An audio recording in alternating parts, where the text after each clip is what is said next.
Hello everyone नमस्कार जय माँ वैष्णवी मो बनिता आपन को स्वागत करुच्ची मोर यूट्यूब चैनल रे। यार प्रीवियस वीडियो रे आमे माने आलोचना करथिले जे fourth semester Odia honours core 8 रो 4टे यूनिट थिला से विषय रे मो आलोचना करथिले। तो ए वीडियो रे आमे देखिबा कोन एथिरे प्रथम यूनिट जोटा अछि कि लोक संस्कृति और लोक साहित्यर संज्ञा स्वरूप प्रकार भेद ए विषय में आलोचना करी। यार सर्ट टाइप क्वेश्चन तो आपण मैंने जदि मते सब्सक्राइब करना तो प्लीज मते सब्सक्राइब करंतु फोर्थ सेमिस्टर एग्जाम प्रिपरेशन हेबा। तो आउ डेरी न करी चलंतु वीडियो आरंभ करिबा। फर्स्ट क्वेश्चन हमर अछि लोक शब्दर अर्थ कौन कौन रे लोक शब्दर अर्थ कौन लोक शब्दर अर्थ कौन कहलो लोक लोक अर्थ कौन आमे लोक माने कौन बुझू ए लोक मान को बुझू साधारण जनता मान को बुझी थाओ। तो ता डेफिनेशन कौन दिस देखिए चलो ना लोक शब्द अर्थ अत्यंत व्यापक साधारण जनता को यह बुझाए।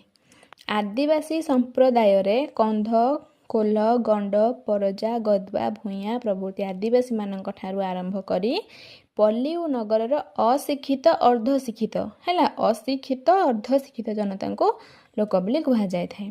नेक्स्ट क्वेश्चन कौन अछि इंग्रजी रे लोक शब्दर अर्थ कौन ओडिया रे लोक शब्दर अर्थ हैला कौन ना साधारण जनता।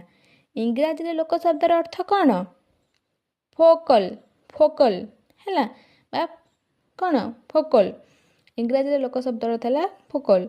तो से फोकल अर्थ कौन फोकल अर्थ हैला डब्ल्यूजे अर्थात कौन लोक ज्ञान हैला लोक ज्ञान ए लोक ज्ञान बोले किए कहिछि देखिए चलो ना थॉम्स 1846 ख्रीष्टाब्द रे बयन करथिले यार आक्षरिक अर्थ होछि लोक ज्ञान। चलो देखिए नेक्स्ट क्वेश्चन लोक साहित्य को केते भाग विभक्त करा जायछि देखिबा लोक साहित्य को केते भाग विभक्त करा जायछि ना तीन भाग रे कौन कौन ना लोक कहानी लोक नाटक लोक गीत। पुणी देखिया लोक साहित्य कहा को कहा जाए आम तो देखिदेले लोक साहित्य केते विभक्त करा जायछि किंतु लोक साहित्य कौन सेटा तो बुझिबा देखा देखिबो चलो लोक साहित्य कहा कहा जाए ना लोक को तो लोक माने हमें बुझिले साधारण जनता तार साहित्य कौन ना लोक शब्दर अर्थ को विश्लेषण कले जना जाए जे लोक शब्दर अर्थ कौन अत्यंत व्यापक यह सर्वसाधारण जनता को बुझाई थाए तेणु एही साहित्य को लोक साहित्य कहा जाए सहज बुझी पारल ना लोक अर्थात सर्वसाधारण जनतांकर साहित्य को लोक साहित्य कहा जाए हैला। तापर जानिबा आलोचकंक मतरे संस्कृति कहिले कौन बुझ संस्कृति कौन ना कौन